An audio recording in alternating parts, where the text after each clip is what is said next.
For today's video, magluluto naman ako ngayon ng puso ng saging. I cut in small pieces at nalaga na. So, mayroon na ito. Kunti lang siya.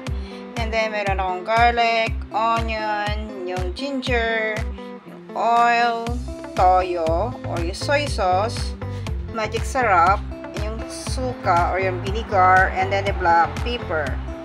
So, ganito lang ako magluto ng adobong puso ng saging. I will start. So first, pinag-mix all together ko na yung mga seasonings ko. Yung soy sauce, konti lang nilagay ko. Tinansya ko na kasi magaling ako yung tansya. And then yung suka. Konti lang din. And then yung magic syrup. Kasi tinitimpla ko muna yung aking seasonings sa isang bowl.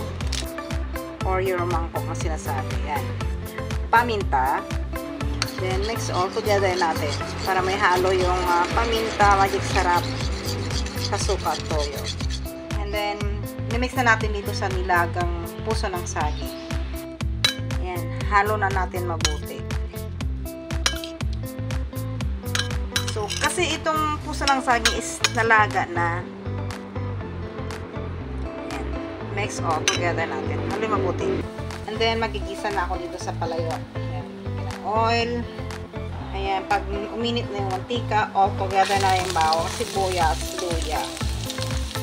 Ayan. Igigisa ko ngayon itong bawang, sibuyas, at luya. Hanggang a little bit golden brown.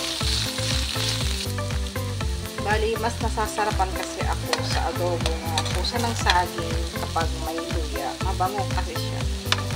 Kanya-kanyang way lang naman kasi pagluluto ng puso ng saging. May atsara din ng puso ng saging. Ang gagawin ko is adobo. Yan ang request